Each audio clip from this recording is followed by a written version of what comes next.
Oi, oi! Eu sou a Day, estudante do 4º período de medicina, minha gente. Graças a Deus, chegamos ao 4º período. E, como vocês já sabem, enfermeira nas horas vagas. E hoje eu tenho 2 novidades aqui para vocês. A primeira é o meu parceiro de entrevista que eu vou apresentar. Ezequiel, seja bem-vindo. Oi, pessoal, eu sou Ezequiel Barros, acadêmico de medicina do 3º período da Uninasal São Luís, aí graças a Deus também, falar igual a Day. E a gente está aqui hoje nesse desafio de apresentar o Medcast. O seu podcast de plantão. E hoje nós trouxemos aqui uma pessoa para tirar várias dúvidas da população e dos estudantes de medicina e de vocês médicos também, nossos futuros colegas que já estão formados. Ele, que é o nosso diretor da nossa liga acadêmica, que eu vou dar uma minha puxadinha de saco, claro, né? Que a gente tem que dar puxadinha de saco para as pessoas que são legais. Ele que consegue ser advogado e médico ao mesmo tempo. Para abrir a nossa anamnese de hoje, a primeira pergunta que não quer calar. Professor Samir, quem é o Dr. Samir? Boa noite, gente. Gostaria de agradecer o convite da Daiane, minha ligante querida aqui da Liga de Saúde Coletiva, e o Ezequiel, meu grande aluno aí do 3º período de medicina da Uninasal São Luís. Me fizeram a pergunta de eu falar um pouquinho de quem é o Samir. Uhum. E a Daiane me apresentou como advogado e médico, me perguntando como que eu conciliaria as 2 áreas. Uhum. E agora eu gostaria de me apresentar como professor de vocês, de processo de trabalho e saúde, mas como médico também da Câmara Técnica de Assessoria aqui do Estado do Maranhão e também do Núcleo de Apoio Técnico do Tribunal. Como foi esse processo para essa virada de carreira? O que foi que aconteceu na sua vida que o senhor pensou assim, não, estou aqui, fiz direito, mas agora eu vou por esse caminho também. O que foi que lhe inspirou para fazer essa virada de chave? Tá, eu me peguei recentemente pensando nesse assunto. Uhum. Completei agora esse ano meu 10º ano de advocacia e meu 1º ano como médico. E agora vai ser profundo. Pode falar. Completei esse ano meu 10º ano de advocacia e meu 1º ano como médico, agora em novembro de 2025.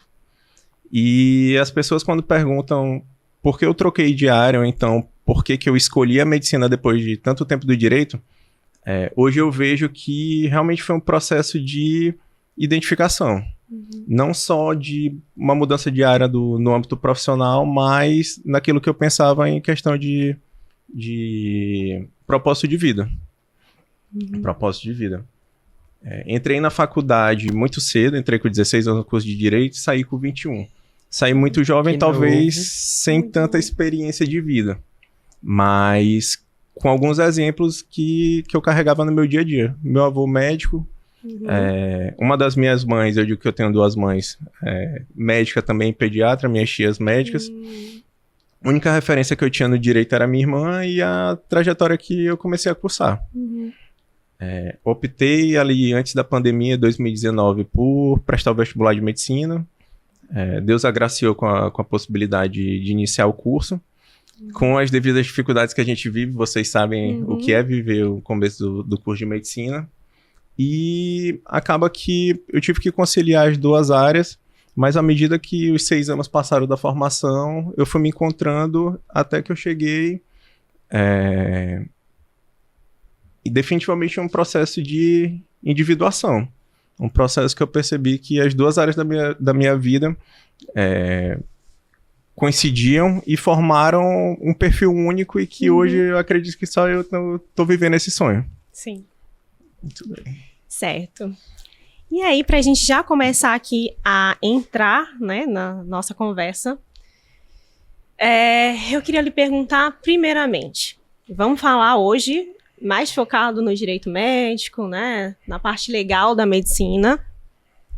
E o que de fato, o que o senhor já olhou, assim, né, durante esse tempo, como advogado e como médico, que costuma levar o médico mais facilmente para responder algo de forma legal? Agora tu vai ver que vai caminhar muito. eu queria começar a responder tua pergunta levantando alguns questionamentos, na verdade, para vocês dois. Certo. Vocês já ouviram falar sobre direito médico? Sim ou não? Sim. Sim. Medicina legal? Sim, Sim. também. Tá, mas eu vou trazer talvez um termo não tão conhecido no dia a dia de vocês. Uhum. Mas e medicina de defesa? Não, Não, nunca ouvi também falar. não conheço. Não conheço. Então pronto. Essa é a realidade da grande maioria dos colegas médicos. Uhum. Não é uma disciplina da graduação e não é uma terminologia tão utilizada no nosso dia a dia. Sim. Mas por que eu quis levantar esse conceito específico, que é a medicina de defesa? Hoje, não só por conta do aumento das judicializações, o aumento dos processos envolvendo os profissionais médicos, tem uma preocupação em relação ao seu próprio exercício da profissional.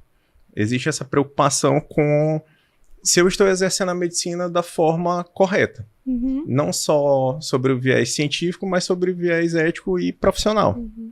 E nesse cenário, essa discussão ela não está dentro do direito médico e ela também não está dentro da medicina legal.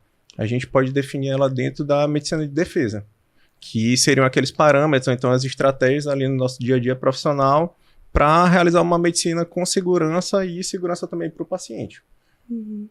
Por que eu também levantei esse conceito e trouxe esses três conceitos para vocês?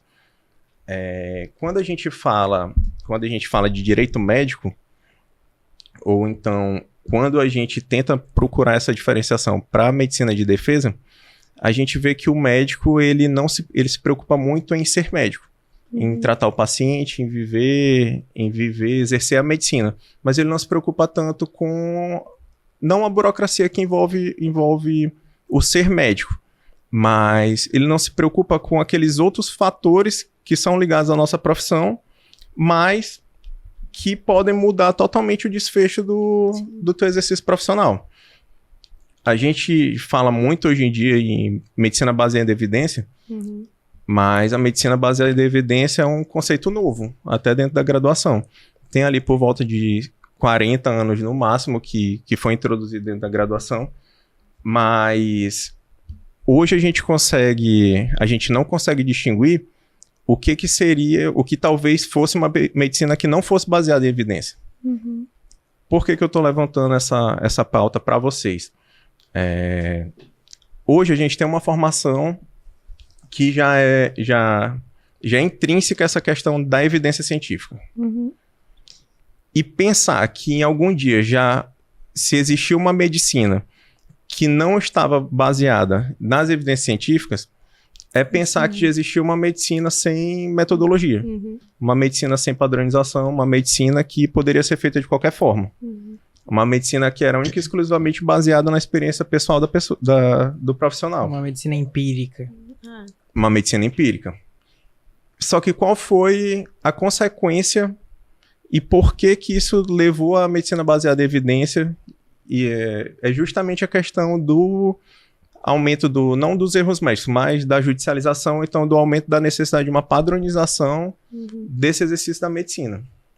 Hoje eu vejo que esse aumento da judicialização, o número de processos em relação a erro médico, eu acho que o excesso, ou então as incertezas que hoje se tem com o exercício da profissão em relação a questão de consentimento informado, em questão do que a gente levantou da medicina baseada em evidências, de tu ter um arcabouço mesmo técnico que vai te dar um respaldo sobre a evidência científica, a questão sobre os direitos do paciente, a questão das formalidades ali em relação ao ato, registro e prontuário, a questão da insegurança que hoje o médico vive quanto à sua natureza de trabalho, do regime de plantão, os excessos, a questão da carga horária e da insegurança da sua relação com o paciente. Eu acredito que isso tudo vem levando a um aumento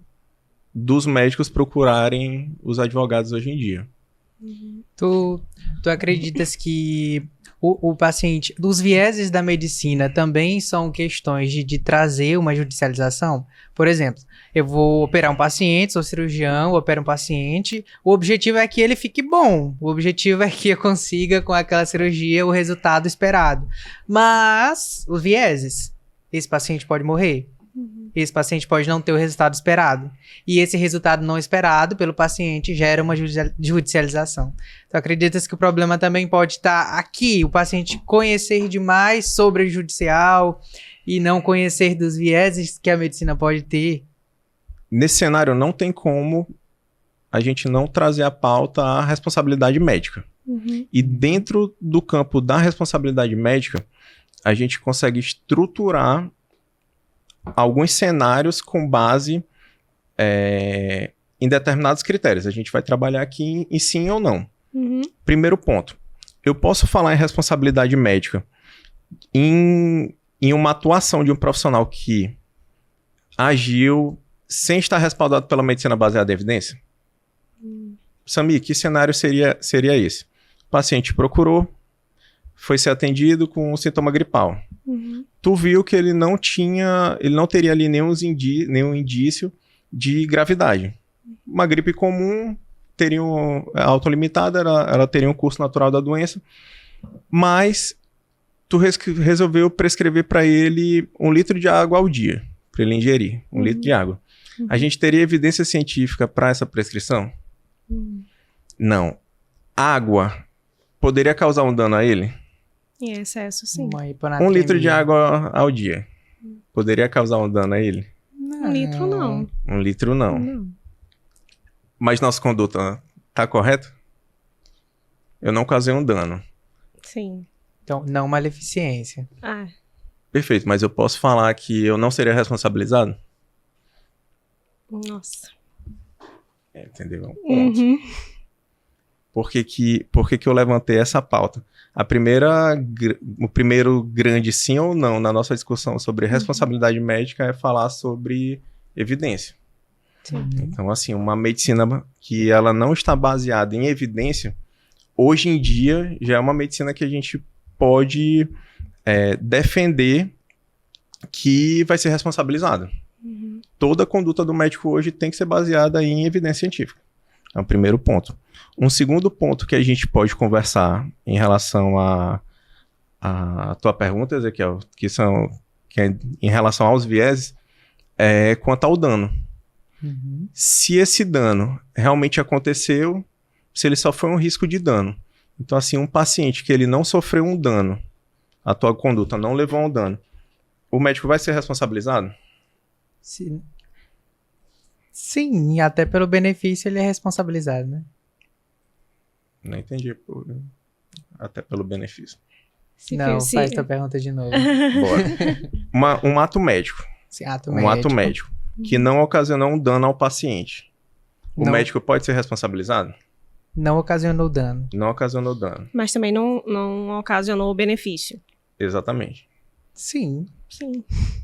Se foi um ato médico, sim. Ele projetou, né? Ele interviu. Sem dano. Então a gente tá falando que pode ter responsabilidade médica sem um dano ao paciente. Tá vendo como Nossa, é polêmico? Ele tem a responsabilidade, né? Tá, vou acabar reformulando isso, que isso vai ser material. Por isso que eu falei que eu ia estar entrevistando vocês. É pesado, viu, Dai? Nossa, a gente vai sair daqui com a cabeça assim, ó. Mas bora lá, recapitular só um pouquinho. Primeiro critério que a gente pode levantar quanto à responsabilidade médica. Uma medicina baseada em evidência. Sim. Se o profissional ele atuou ou não com base em evidência. Se ele não atuou com base em evidência, a primeira pergunta a pergunta sequente que a gente pode fazer é: causou um dano ou não? Se ele não atuou com base em evidência, mas ele causou um dano, é muito claro, ele responde. Se ele não atuou, medicina baseada em evidência, mas ele não causou um dano, ele responde? Acho que sim. Por quê? Por quê, Dai? Por quê, Ezequiel? Esse é o ponto. Bem, aí a gente ia ter uma responsabilização mais ética. Sim. Por conta do princípio que o Ezequiel comentou. Que da não maleficência. Então pronto. Mas vamos seguir para uma outra questão. Se ele causou um dano, ou até mesmo se ele não causou um dano, se ele deixou de informar o paciente sobre as consequências daquele desfecho, ele responde ou ele não responde? Ele Pode responde, né? Um consentimento não informado. Ele A pode gente- respondendo. A gente consegue enxergar uma cascata aqui, então. Sim. A gente botar um primeiro cenário, ato médico. Uhum. Praticado com base em evidência, sim ou não? Uhum. Se sim, causou um dano? Uhum. Sim ou não? Se sim, esse dano foi informado ou não? Uhum. A gente consegue ver que cada desfecho desse na cascata, ela pode trazer um viés, como o Ezequiel comentou, e que pode ser um desfecho diferente para uma judicialização e uma condenação do médico. Sim. Acho que agora a gente Nossa. conseguiu até ficar um A pouquinho importância mais claro. de ter esse consentimento informado, né? De informar todos esses riscos, todos esses vieses do procedimento que vai ser intervisto pelo profissional para o paciente. E ele assinando isso deixa a gente mais Vai dar respaldado bom, vai. judicialmente, né? A pergunta que eu vou fazer, Vai deixa dar a bom gente agora. deixa a gente respaldado esse termo ou não deixa? Ou talvez um advogado poderia chegar e dizer, olha, mas esse papel não tem valor nenhum. Ou esse papel tem valor algum. Sim. Tá, eu vou... Toda essa discussão, e é justamente isso que leva à insegurança do médico quanto ao seu exercício profissional. Cada cenário é um cenário. Uhum. Hoje, a gente tem que observar também o nosso exercício com base em duas situações. Uma obrigação de resultado Uhum. e uma obrigação meio. Uhum. Por que eu tô falando isso? Quando a gente pensa em uma medicina voltada para estética, a gente está pensando em uma medicina voltada a resultado ou uma medicina meio? Resultado. Resultado. Então, nesse caso, mesmo que tu não tenha causado um dano ao paciente, Uhum. o médico, se ele não atinge aquele resultado, ele tem o dever de indenizar, não teria? Tecnicamente, É. se ele prometeu, né? É uma outra questão. Se ele prometeu, a gente tem que ter muito cuidado com o que a gente fala também, né? Porque se eu vou dizer, olha, você vai ficar desse jeito, você faz essa propaganda, o paciente ele vai acreditar que ele vai ficar daquele jeito. E se não ficar?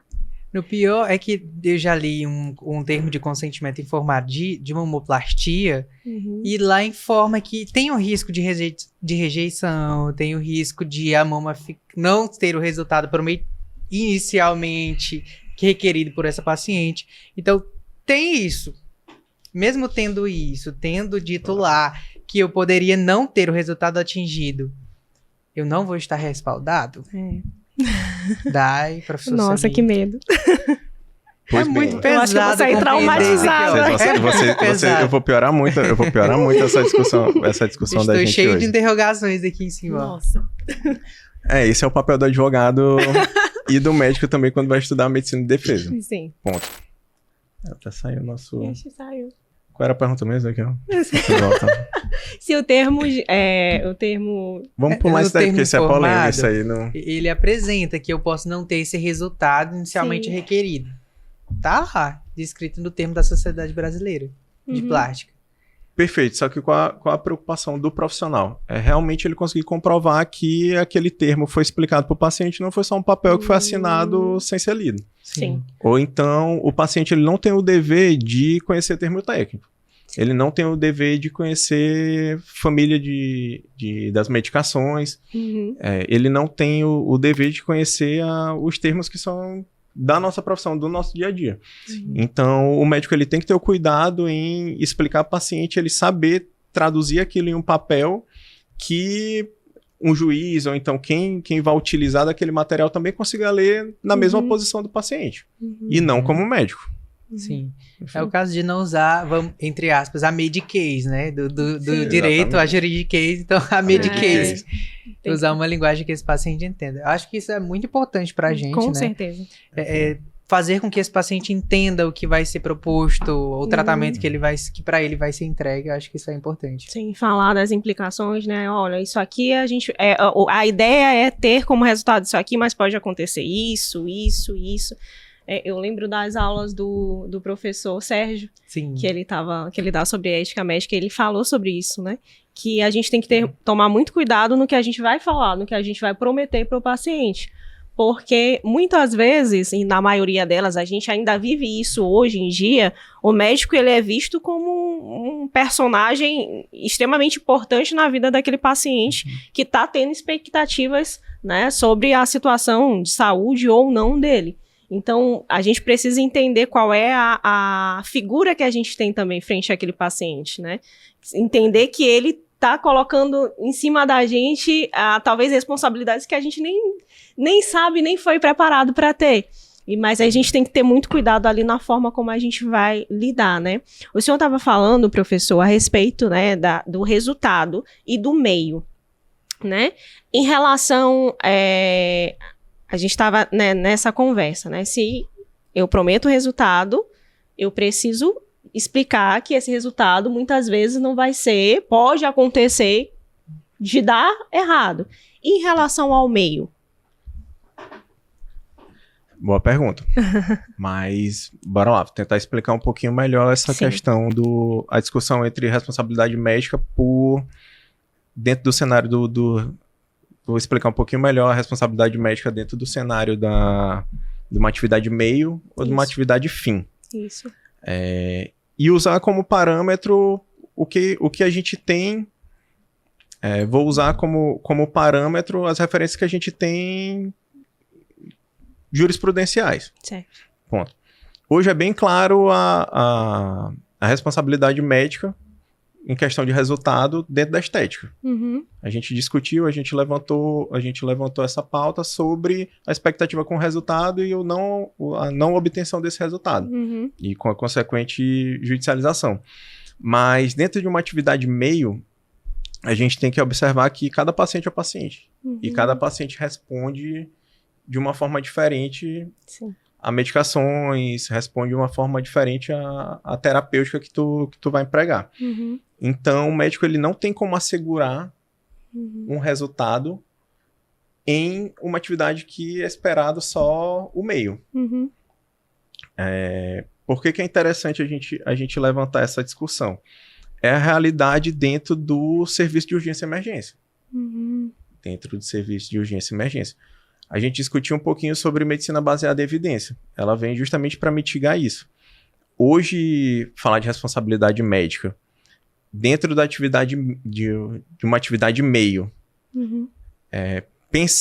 colocar ela ali no cenário de urgência e emergência, é saber que, mesmo você seguindo todos os protocolos, mesmo seguindo todos os livros, toda a literatura médica, como Ezequiel levantou, o paciente pode ter um desdobramento, pode ter um desfecho diferente daquilo que tu esperava. Uhum. Ponto. Biologicamente, o corpo dele responde de uma forma diferente ao que tu estava esperando. Sim. Tem como ser responsabilizado da mesma forma de uma atividade fim? Estética? Não tem. Não. Mas isso é uma conclusão que a gente consegue chegar até pelo senso comum. Uhum. Distanciando um pouquinho do direito, a gente consegue chegar que são obrigações totalmente diferentes, são relações totalmente diferentes. É interessante a gente trabalhar isso com cenários práticos. Com cenários práticos. Eu queria levantar para vocês não um estudo de caso, mas uma situação de um paciente que chegou com uma dor torácica no serviço de emergência, mas ele foi classificado como verde. Uhum. Nesse dia, o paciente, ele administraram analgesia e corticoide liberaram para casa. No dia seguinte, o paciente retorna. Ele retorna referindo que ele está com uma dor na região onde foi aplicada a injeção intramuscular, na região do glúteo. Outro médico diferente do primeiro prescritor, ele avaliou o paciente, também classificado como verde. A queixa não era mais de dor torácica, prescreveu analgesia, da mesma forma, registrou em prontuário a possibilidade de administrar em outra região, sem ser no glúteo, por conta do edema e da queixa do paciente. O plantão dele passou, o paciente teve alta, foi para casa. No terceiro dia, o paciente retorna. o paciente retorna com a mesma queixa de dor na região da aplicação da segunda administração? Da primeira administração. Estou levantando todo esse cenário para vocês, para a gente pensar sobre qual o papel de cada médico, sobre atividade meio e sobre responsabilidade. Bem aqui nós já tivemos 3 profissionais. Sim. O primeiro profissional atuou a nível de dor torácica, prescreveu analgesia e deu alta para o paciente. O segundo, a queixa já era da dor na região da aplicação. O segundo profissional avaliou a região e prescreveu analgésico e liberou o paciente. No terceiro dia, o paciente foi de novo referindo dor, a médica avaliou, prescreveu a medicação por outra via, nessa oral, também alta para o paciente. Até que no quarto dia o paciente chega numa cadeira de rodas, na unidade. Qual era a queixa primária dele? Do primeiro dia? A dor torácica. Ponto. No segundo momento, ele já estava referindo a questão da dor no local da aplicação, correto? Os 2 médicos que avaliaram prescreveram analgesia, não teve continuidade ali no tratamento, serviço de urgência e emergência. Cada médico, encerrando seu plantão, saía. O quarto médico, durante o seu plantão, resolveu pedir laboratório. O laboratório não deu leucocitose, laboratório totalmente inespecífico. Paciente sem febre, mas já numa cadeira de roda referindo a dor muito forte. Até então, gente, é porque, meu Deus do céu, é porque esse caso é real demais, pô. Esse caso é real demais e o desfecho vocês vão gostar. Ainda bem que vai dar pro corte. Até então, todos tratando o que inicialmente era uma dor torácica e depois virou uma dor por conta de uma injeção intramuscular em glúteo. O quarto médico terminou seu plantão, saiu e 3 dias depois ele só teve a notícia de que o paciente foi a óbito. Nossa, gente. Ponto. O paciente sai da unidade. Não se sabe se ele evadiu ou não. Ele sai da unidade, dá entrada em outra unidade de atendimento, em outro hospital, e lá se descobre que ele era um paciente que tinha HIV e sífilis. Nossa. Nesse cenário bem aqui, como é que a gente vai falar sobre responsabilidade médica e sobre atividade meio? Se eu falar para vocês que os 4 médicos do primeiro atendimento responderam administrativamente perante o conselho, a gente tem como ter segurança, ou então tem como a gente ter um parâmetro sobre responsabilidade? Não. Em relação ao nosso atendimento quanto ao meio? Não. Difícil responder. É bem difícil. Seria esperado que aquele primeiro médico ele fosse solicitar a sorologia para HIV e sífilis? Não. Por conta de uma dor torácica? Não. Teria como a gente prever esse resultado? Não. Teria como a gente prever que uma injeção intramuscular poderia levar a sepsis? Nossa. Não. Jamais. Muito longe. É. A gente não tem como negar a possibilidade, mas teria como prever, seria do dia a dia de algum colega? Ainda mais numa emergência, né? Que tem que ser tudo muito rápido. Então... E eu acho que isso volta à tua primeira pergunta, sobre o que leva o colega médico hoje a procurar um advogado. Sim. São esses cenários bem aí. Nossa, gente. Acho que eu vou sair daqui um pouco com medo dessa dessa entrevista. Do Neida ganhei um processo. Do Neida ganhou o processo total. Meu Deus, Jesus. Quando a gente acha que vai estar ali só fazendo algo, não tem fora nem... pra vocês, esse daí a gente absorveu. Meu Deus. Esse aí deu pra absorver. Graças a Deus. Mas abriram sindicância, tudo, e gente. eles responderam. Podiam perder o CRM por conta do óbito do paciente. E que era algo que não tinha controle, né? Não tinha controle. Até porque tem uma questão, eu até estava lendo um pouco sobre isso, e eu passo isso na emergência, né? Por exemplo, quando a gente chega na triagem, o paciente ele fala uma coisa, então ele relata determinadas coisas, e eu faço muita questão de escrever tudo o que o paciente me relatou. Só que às vezes ele entra lá no consultório e a conversa que ele teve na frente é totalmente diferente da conversa que ele teve lá dentro do consultório. Então, muitas vezes, a gente não tem como ter controle sobre isso, porque, querendo ou não, a nossa profissão ela é muito baseada naquilo que o paciente nos fala, né? Então, o paciente, ele, não sei se ele já sabia do diagnóstico dele, mas pode ser que ele tenha omitido essa informação. E aí, a forma de como ele omitiu fez com que o desfecho do tratamento dele fosse por um outro caminho, né? E aí a gente não tem como ter controle sobre isso. Sim, pode ser uma falha também do próprio profissional com relação a questionar sobre o histórico desse paciente. Será que ele tratou só a queixa principal dele ou se ele fez uma anamnese que perguntasse, né, sobre isso? Mas aí vem a questão da emergência. Que aí na emergência as coisas têm que ser um pouquinho mais rápidas. Mas é mesmo na emergência não precisaria desse histórico? Aí vou seguir o raciocínio da Dai. É exigido do médico que a gente peça, exemplo, sorologia para todas as doenças conhecidas? Não. Nem em rotina, nem na UBS pedir para tudo assim de cara, né? Então é isso. Sim. É isso. É difícil, gente. Nossa. No dia a dia Estamos saindo já traumatizados aqui. É pouco não. E Mas vai ter material. Pra gente se traumatizar um pouco mais, Trazer casos piores. vamos falar um pouquinho, que é algo que eu escuto muito na prática, Ezequiel. Eu escuto muitos pacientes falando, muitas vezes pra gente, mas vocês estão sendo negligentes. A palavra assim que a gente escuta bastante. E muitas vezes a gente chega para o paciente e explica, olha, a negligência não é só isso. Né? A gente pode ser negligente de várias formas. Inclusive, além da negligência, a gente tem outras duas palavrinhas bonitinhas, que é a imperícia e a imprudência. Então, eu queria que o senhor nos explicasse o que é negligência, o que é imperícia e o que é imprudência, Ezequiel. Tá com você, doutor Samir. Tá, perfeito. Hoje, realmente, a gente tá focando muito no direito, né? Sim. A gente tá focando 100% no direito. Mas, bora lá. São 3 conceitos que são inerentes à questão da culpa. Quando a gente fala em culpa, no sentido de intenção na prática de um ato. Uhum.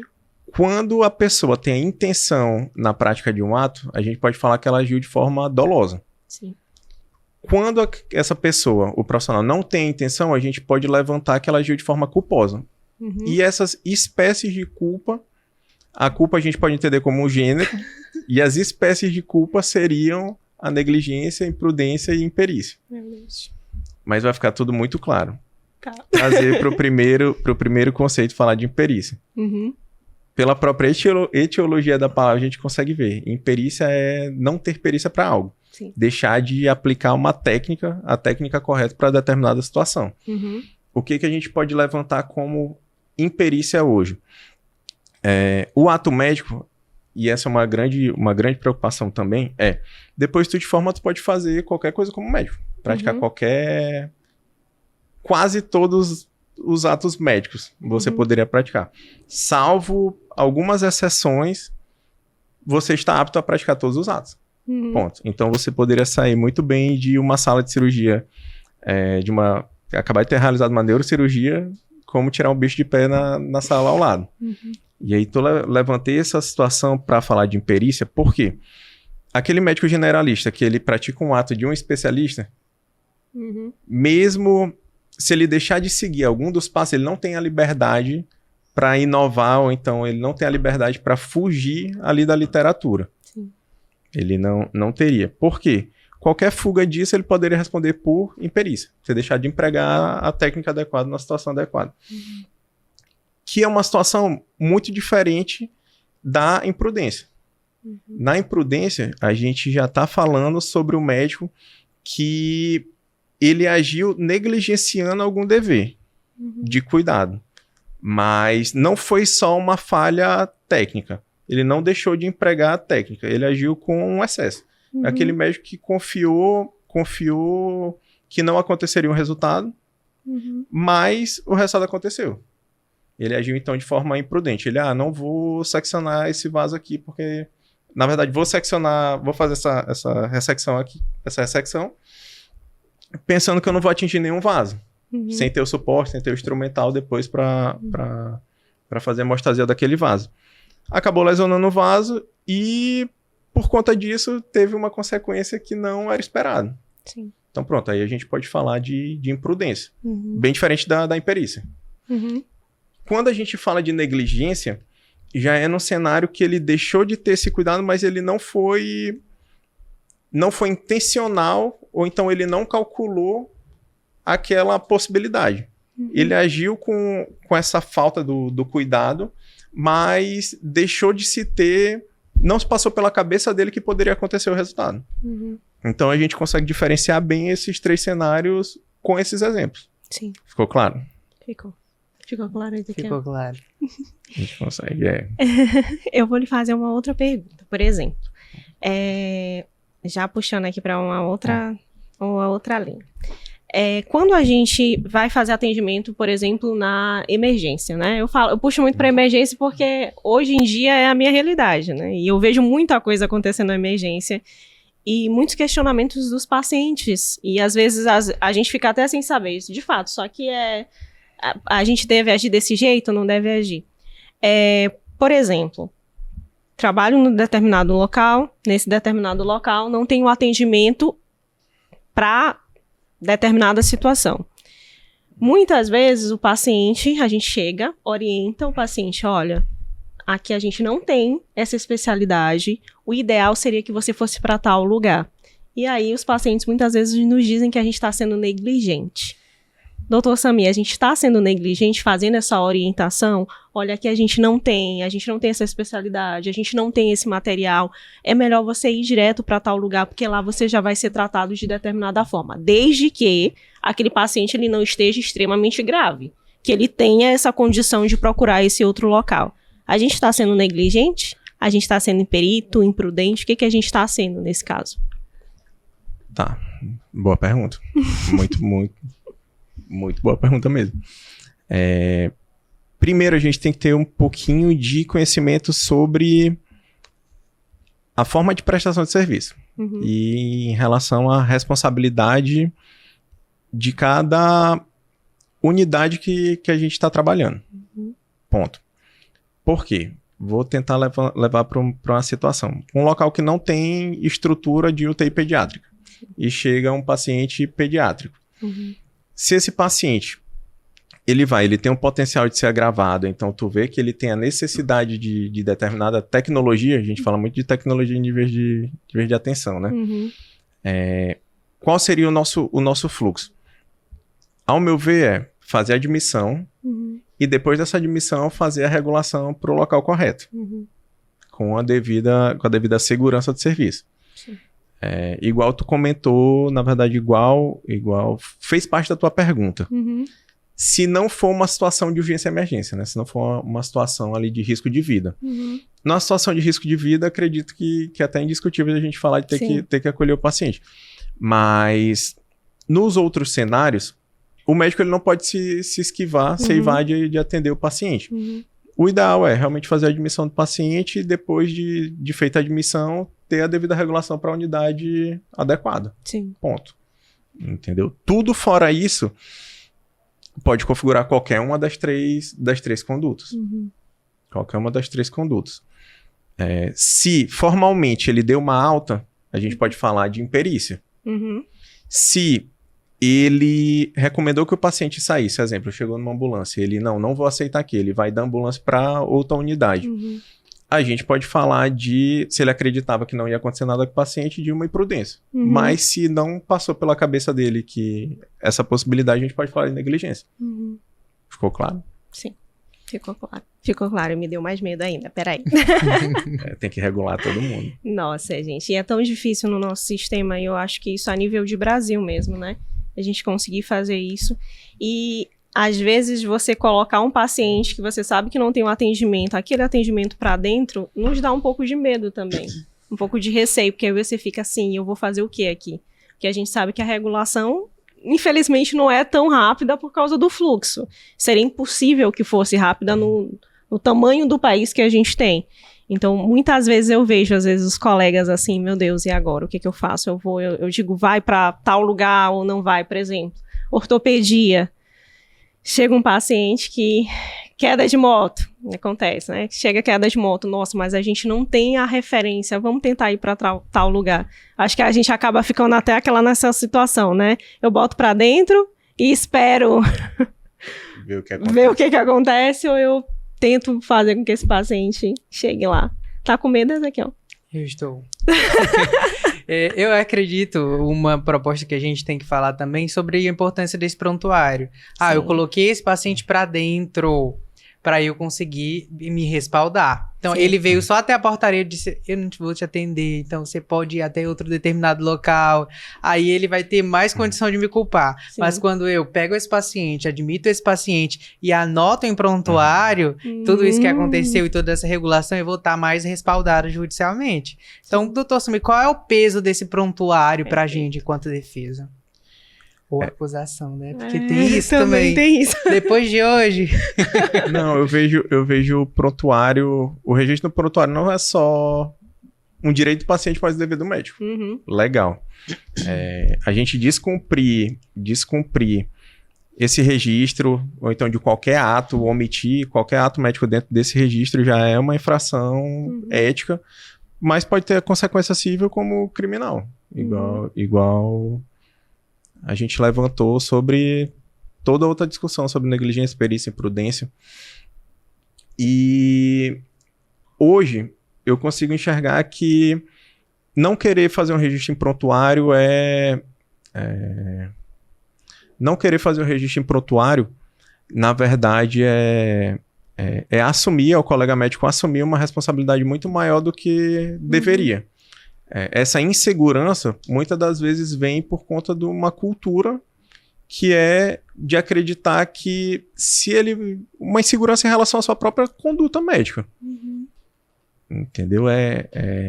Ele não ter a perícia, ele não ter o domínio da técnica, o domínio ali da sua prescrição e ficar com receio de se autoincriminar.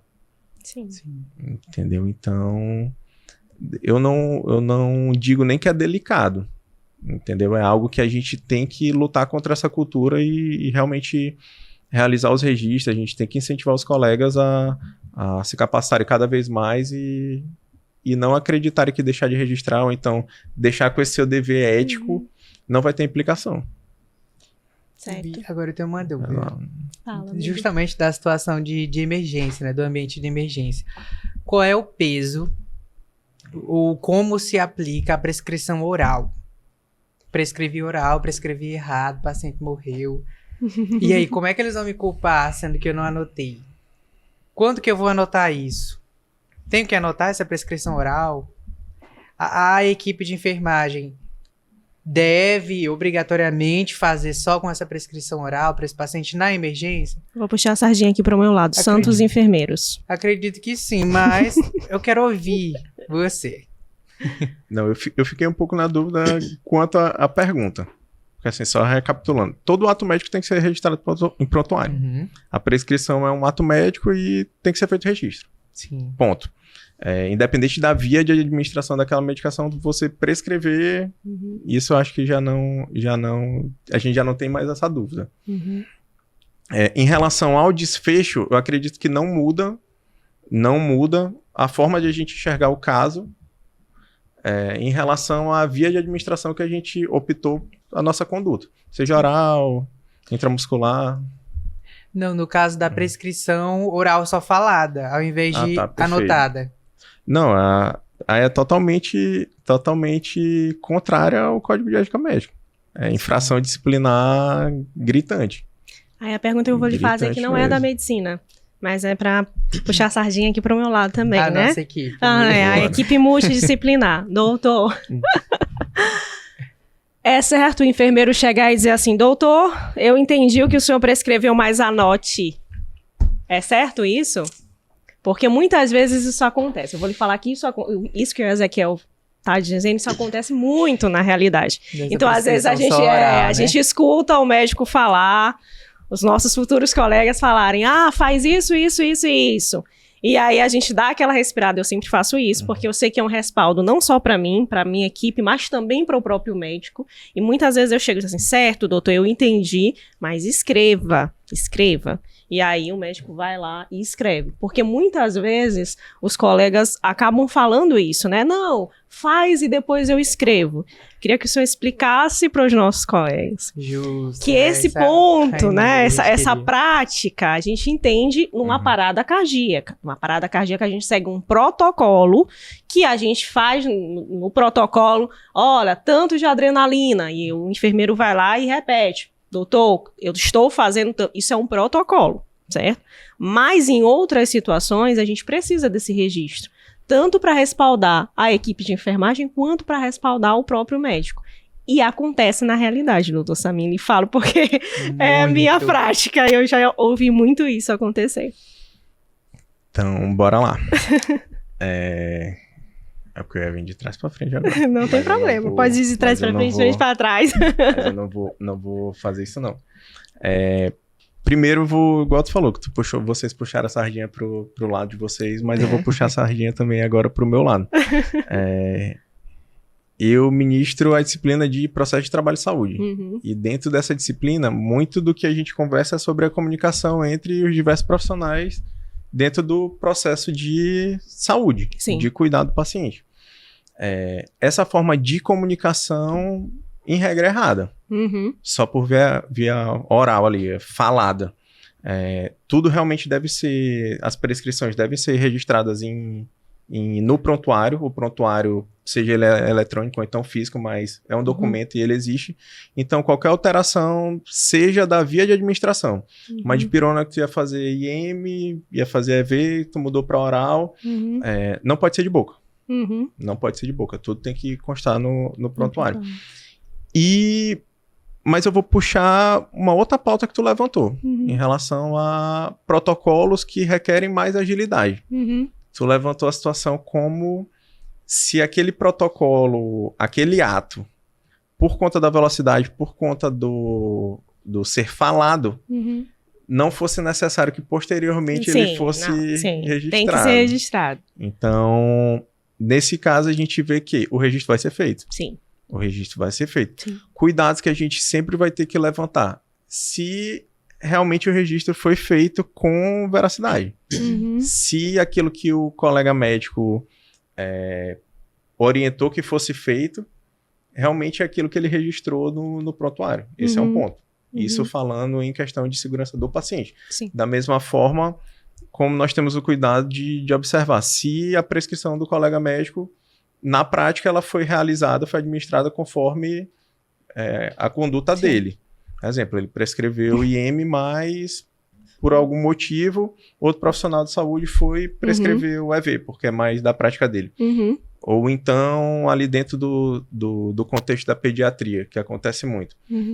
Não querer administrar determinada medicação EV e fazer IM por ser mais prático. Ser mais prático. Hoje a gente consegue levantar até uma situação sobre violência médica. Hoje eu já vi processos de colegas médicos que foram condenados porque o paciente alegou que foi vítima de violência por parte do médico que prescreveu a medicação intramuscular. Como se aquilo ali fosse uma via para ser mais dolorosa para o paciente. Oh, meu Deus. Então, oh my God. Até isso a gente tem que ter cuidado hoje. Meu Deus, gente do céu, socorro. É difícil. Ainda sobre esse registro, eu queria perguntar, assim, dentro do âmbito de formação, eu escutei muito sobre precisar muito desse registro, principalmente no particular, por conta de que eu tenho a cobrança de que, por exemplo, para onde foram essas doses? Então, a gente fez ali adrenalina naquele paciente, epinefrina, mas aí não anotou depois. Então, para onde foram essas doses? Então, é mais cobrado no âmbito particular do que no SUS, essa anotação? Eu não consigo defender que a gente possa fazer essa diferenciação. É um dever, o registro tem que ser feito. Acredito que talvez no particular seja um pouco mais rígido por conta do controle sanitário. De ter algumas medicações que por conta ali do formato de se comprar, de se fazer o estoque, toda essa outra logística faça com que o registro seja um pouco mais regular. Mas a gente não pode defender a diferenciação dos dois serviços, não. Tem que ter Perfeito. cobrança, Tem né? que ter cobrança. Tem que ter. Acho que vai muito também do gerenciamento, né? Principalmente da farmácia. Sim. O gerenciamento da farmácia, como é que eles vão nos cobrar em relação a isso. A gente que é enfermeiro, a gente sabe que a farmácia sempre nos cobra. Cadê o check-in do Tramal? Olha, fez do Tramal. Cadê o check-in do Tramal? Escuto muito isso. Enfim, um abraço aos meus colegas da farmácia, viu, gente? Tô reclamando não, tem que fazer mesmo. Mas a gente falando agora, né, da noradrenalina e da adrenalina, a gente vai entrar num assunto que tá aí em pauta. Muito certo? em pauta. Bem polêmico, bem em pauta. Sobre o caso da criança que recebeu adrenalina EV. Primeira pergunta que eu vou lhe fazer, porque eu vejo muitas vezes as redes sociais falando de uma determinada forma, tá? Doutor, adrenalina pode ser aplicada EV ou não pode? IM é inalatório, pelo menos as indicações IM inalatório. inalatório. Certo. E a depender da condição clínica do paciente também. Uhum. Da condição clínica do paciente. Mas é ver proscrito. Certo. E naquele caso, no caso, né, nesse caso polêmico, quem falhou?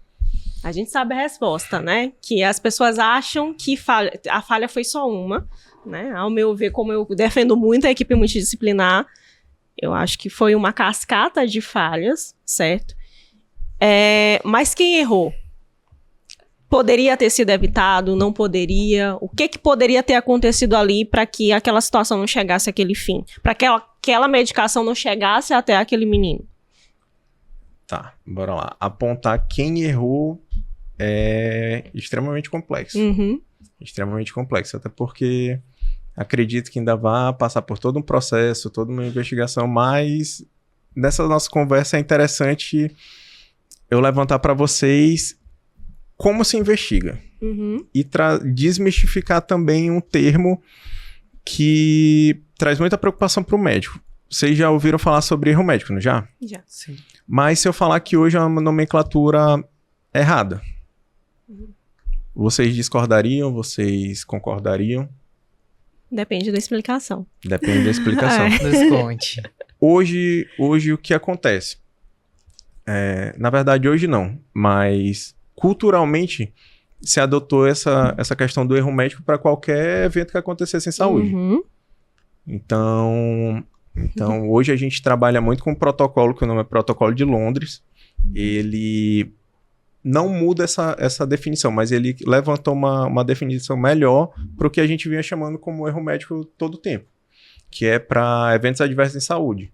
Uhum. Então, assim, é um protocolo que ele busca padronizar as formas de investigação e quais são as causas e consequências a causa e o nexo de causalidade entre determinada conduta com aquele dano na investigação de um evento em saúde. Falar sobre o caso do menino é muito polêmico. Menino do início, né? Acho que é menino do Queremos início. polêmica. Não, eu não vou falar o nome dele, não. Bora lá. Mas responsabilizar alguém por... Gente, é muito complicado. Pra mim, todo mundo era caçado. O advogado, a moda advogado. Não pode. É o mood. Mas falar sobre essa situação recente, gente, eu vou ver a melhor forma de eu falar isso aqui, porque eu quero falar isso aqui. Mas comentar sobre esse caso é muito interessante pro nosso dia a dia. Uhum. Pra gente conseguir avaliar e conseguir refletir um pouco sobre a atuação do médico e o papel do médico ali no gerenciamento desse processo todo. Sim. Por quê? A depender do momento, eu acho que as pessoas foram bombardeadas com a posição de determinados profissionais ou então a posição de determinadas partes nessa situação toda. Uhum. Primeiro, vou narrar cronologicamente como eu recebia a notícia. Sim. Rede social, já a manifestação de um profissional não médico, mas relatando qual foi a prescrição que lhe foi orientada, Uhum. a via de administração e a dosagem. E também foi relatado como foi a comunicação quando se achou que aquilo era estranho. Sim. Com o colega médico. Nesse momento também muito subjetivo. Sempre se comentando sobre um momento que só tinham 2 pessoas. Então, assim, não tem como a gente falar nem de comprovação, nem que aquilo ali aconteceu, nem da forma como aquilo ali aconteceu. Em um segundo momento, já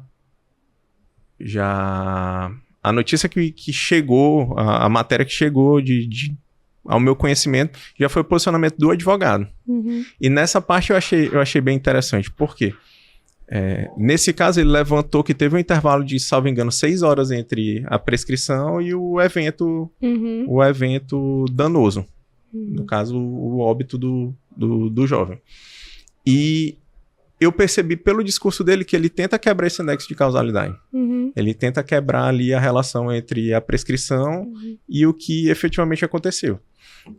Em um terceiro momento, eu já vi já me chegou a posição dos pais. Sim. E até imagens do jovem caminhando dentro da unidade. Então, é complexo falar sobre a responsabilidade de uma pessoa. A gente consegue levantar não vários cenários, mas vários elementos diferentes que talvez a gente pudesse imputar responsabilidade para cada um. Qualquer profissional de saúde que esteja no meio desse processo e ele tiver dúvida em relação àquela conduta, o esperado é que ele intervenha. Sim. Assim, o médico ele tem autoridade ali em relação à prescrição, à sua conduta. Mas todos os outros têm o dever de cuidado e segurança com o paciente. Então, todo profissional que está dentro dessa cascata, está dentro desse cuidado com o paciente, eu vejo que poderia intervir e tem a sua parcela de responsabilidade ali dentro do... Não o médico que vai lá aplicar a medicação. Eu quero levantar, né, essa pauta para nós da enfermagem, né? Eu vou puxar esse podcast aqui, eu tô puxando bastante, mas porque muitas vezes eu vejo dentro da enfermagem que a gente não pega a nossa força, né? Que nós somos uma ciência também. Então, você chegar e conversar com o médico, doutor, essa prescrição aqui, eu não entendi. Isso não é nenhuma falta de respeito com o médico, como também não é uma falta de conhecimento sua, muito pelo contrário. Então, o que eu quero falar para vocês, colegas técnicos de enfermagem, enfermeiros, não façam administração de medicação com dúvida. Voltem até o médico, conversem com o médico. Doutor, eu não entendi essa prescrição. Isso faz parte de uma equipe multidisciplinar, né? É para ser assim, é para acontecer dessa forma. E talvez, não culpando ninguém, porque, enfim, a gente não tá aqui para isso, mas talvez se a gente fosse instruído a ter essa comunicação, né?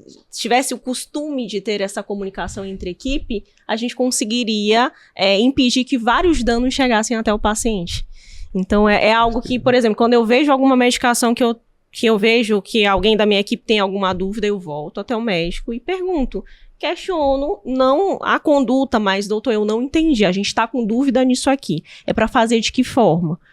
Ah, não, Daiane, é para fazer desse jeito. Tá certo, eu repito novamente. Então, é para fazer assim, desse jeito, que eu acho que é uma forma de proteção pro profissional médico, pro profissional da enfermagem e pro paciente. Meu Deus, como assim? E acaba que, como você trouxe, é um complô de muitas coisas que podem acarretar nesse erro, né? Então, é o cansaço. O médico é um ser humano. Então, ele não tá protegido de cometer erros, né? Então, ele é um médico cansado. Nós vemos que o profissional médico, ele é um médico que carrega aí plantões e plantões e plantões. Então, ele é um profissional que provavelmente vai estar cansado nesse plantão e ele não está protegido de cometer erros. Ele pode cometer erros. Né? E aí, como você trouxe, é uma equipe multiprofissional que o erro pode estar aqui, ou em todos os lugares. Sim. Desde o médico que prescreveu, desde a farmácia que liberou, desde a técnica que administrou, ou até da enfermeira, porque todos os atos feitos pelo técnico de enfermagem, eles precisam ser supervisionados pelo enfermeiro. Então, o técnico faz com supervisão desse enfermeiro, segundo o Código de Ética, né, desse da nossa profissão enquanto enfermeiros. Sim, mas isso cascata. acontece? Isso acontece, Daiane? Existem tantas camadas por trás, existem tantas camadas por trás. Então, como enfim. o professor Samir trouxe, isso é um destaque pra gente, porque é um complô de coisas que acarretam nesse erro. Então, são várias pessoas que precisam ser responsabilizadas diante desse ato danoso, né? E também uma chamada, eu acho que pra gente, né? Uma chamada para que a gente fique mais atento, né? Em determinadas profissões, enfim, dentro da área da saúde, para que a gente se atente um pouco mais, para que a gente questione também as nossas próprias ações, né, as nossas próprias atitudes, e que isso sirva, né, infelizmente, levou à morte da criança, mas isso sirva para que outros erros como esse não aconteçam. E como o professor Samir destaca muito, e para a gente entender que nós somos uma equipe multiprofissional, o erro não é isolado, o erro é da equipe. Verdade, mas eu queria apontar uma questão. Pontue. Não, é uma luta contra talvez uma cultura que a gente tenha. Exatamente. Uma cultura que a gente tenha, que é justamente essa de... O termo não é mercantilizar ali a saúde, mas é a pessoa saber sobre as suas limitações. Sim. Então, assim, eu não vou... Talvez seja comum um colega que pega 24, mais 24, mais 12 horas, mas eu acredito, como advogado, já me posicionando agora como advogado, essa parte da responsabilização a gente não pode normalizar, a gente não pode achar que erros acontecem em uma situação que o próprio profissional se coloca. Sim. Então, assim, eu já não vejo que é saudável a gente defender o profissional que se coloca numa situação exaustiva e ainda defender ele depois numa situação dessa no caso, imperícia, imprudência ou negligência, a depender do que a gente já conversou. Antes de terminar, que já estão aqui chamando minha atenção, que tá terminando, né? Mas calma, Flop. Não corta isso, viu, Flop? Calma, Flop. Antes de terminar, a pergunta que é assim, né? Doutor Samir, médico é obrigado a dar atestado para todo mundo? É uma obrigação médica dar atestado ou não? Só pra gente fechar assim de uma forma bem menos polêmica. Menos polêmica? Os dois perguntaram. Tá, bora lá, pra tentar esclarecer bem esse assunto do atestado. E eu falei pra vocês que talvez eu fosse entrevistar vocês, né? Sim. Então, assim, te pergunto, o que tu compreende como um atestado? A comprovação de que aquele paciente ele não está apto para fazer determinada ação, enfim. Então, o médico só poderia atestar isso? Não. Ou atestar o comparecimento, né, na unidade, que ele foi atendido naquele horário. Ou atestar, por exemplo, no caso de um paciente que está pro INSS, digamos assim, então atestar que aquele paciente ele está naquelas devidas condições, enfim. Então, pronto. Dessas três coisas que vocês falaram, a gente já consegue responder um pedaço da tua pergunta. O médico é obrigado a dar um atestado? Ele é obrigado a atestar sobre a conduta dele, sobre o que ele fez, entendeu? Ou sobre o que ele avaliou, examinou, o que estava ali na frente dele. Isso é um direito do paciente. Sim. Ponto. Esse atestado atende à finalidade que o paciente quer? Eu acho que essa é a segunda pergunta. Por que eu levantei essa pergunta? A polêmica do atestado vem para aquele paciente que o médico fala, não, eu posso te dar uma declaração de comparecimento. Sim. Enquanto ele está esperando algum papel que diga que ele tem 1 dia de descanso, 2 dias de descanso ou 3 dias de descanso. Então, a gente vê que a pergunta, na verdade, é essa. Sim. Mas quando eu trago para vocês que o atestar, que seria ali um ato de veracidade, um ato que tem fé pública do médico em dizer que determinada situação aconteceu, isso é um direito do paciente. Ponto. O médico é obrigado a dar um atestado afastando das atividades? Não. Isso daí não. Por quê? Porque, de acordo com a avaliação dele, a interpretação dele daquela situação, ele vai poder avaliar e ele é responsabilizado ou não também por essa avaliação, se o paciente tem ou não condição de praticar determinada atividade, ou então se ele deve permanecer em repouso. Ponto. Por enquanto é isso.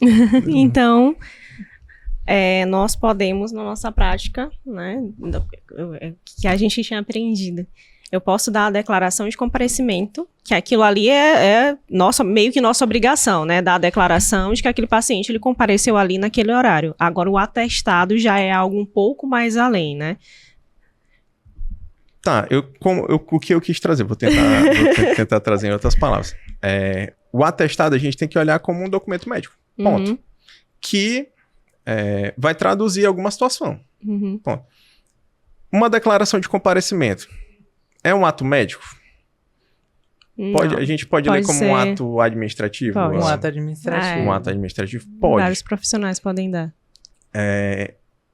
O médico ele pode atestar que ele realizou aquele atendimento? Pode.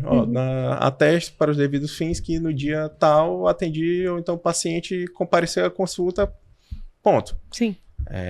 Tenta levar para um outro lado também. A gente é obrigado a botar o CID? Só se esse paciente Só se ele autorizar, autorizar. né? Escrevendo. Não é obrigatório. Então pronto, o Ezequiel levantou uma questão. A identificação do CID, ele necessita da autorização prévia do paciente. Um atestado sem o CID, talvez seria instrumento suficiente, seria um documento a ser avaliado por outro médico, para definir como aquele paciente estava. A gente consegue falar que sim ou que não nessa situação? Não, porque não tem como saber o que foi avaliado, né? O que foi avaliado. Então a gente vê que, ainda que um ato simples, que seja de emitir um atestado médico, tem as suas peculiaridades e é obrigatório no sentido de que a gente tem que fornecer quando o paciente pede, mas até o conteúdo desse atestado depende do que tu avaliou naquela hora. Sim. Da tua conduta naquela hora. E querendo ou não, se você coloca, a gente fica naquela coisa, né? Você coloca o CID, eu preciso da aprovação do paciente, porque é meio que eu tô expondo. Exatamente. Mas também, se eu não coloco, é essa pauta que o senhor levantou, né? Se for um outro médico avaliar, ele não vai saber de fato o que foi ali que foi avaliado. Então, se é cultura do colega pedir para o paciente a autorização, perguntar, você autoriza que eu coloque? Isso também não é algo que a gente vê tanto na prática. Sim. Na prática dos Poucos colegas. colegas, eu já vi isso acontecer. Poucos Difícil. colegas, bem difícil. Enfim, gente, foi uma conversa que me deixou um pouco traumatizada. E aí, Ezequiel? Um pouco, Dai. Eu tô Vai saindo melhorar. aqui com um pouco de medo. Tô saindo traumatizada. Eu pisando em ovos depois de formado. Nossa, eu já tô pisando em ovos antes, amigo. Eu já tô assim agora.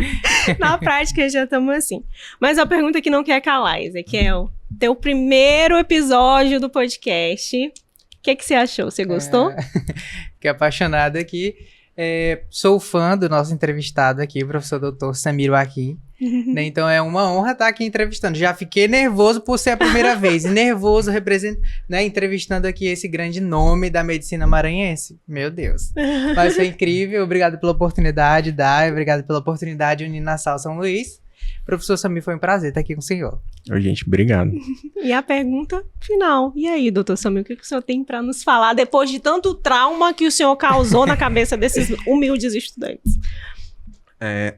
Não porque vocês são meus alunos, mas eu tenho certeza que vocês vão concluir a graduação de vocês com toda a segurança para o exercício de vocês. Até me arrepiei, gente.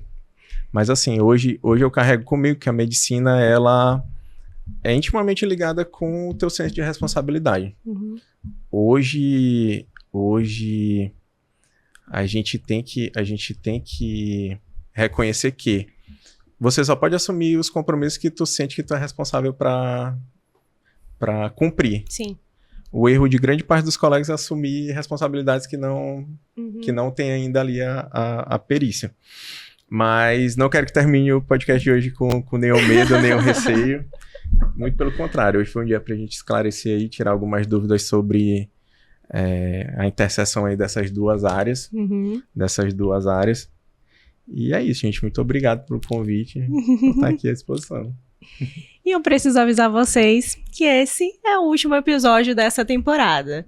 Então eu queria aqui já começar a agradecer, primeiramente, o nosso reitor, o Dr. Josivan, por ter criado essa experiência para nós estudantes. Professor, muito obrigada porque nós estamos fazendo parte desse projeto aqui na Uninasal São Luís. E agradecer ao Dr. Joel, que esteve aqui com a gente, agradecer ao Dr. Aníbal, agradecer a doutora Valéria Leitão, agradecer o Dr. Miranda, que esteve conosco, e agora agradecer o senhor, o professor Sami, que é nosso professor, que vai estar aí nessa caminhada junto conosco. Muito obrigada por ter aceitado o convite. Já vou avisando que vão ter outras entrevistas, tá? Nessa segunda temporada, né? E agradecer também o Hub 92, que estiveram aqui com a gente, foram muito pacientes. Muito obrigada, gente, por essa experiência, por vocês terem nos dado toda a liberdade também. Muito obrigada. E é isso, gente. Feliz Natal, feliz Ano Novo, que 2026 possa chegar com muita saúde, muita bênção e muita paz. E fim da consulta. Alta concedida. E até o próximo check-up.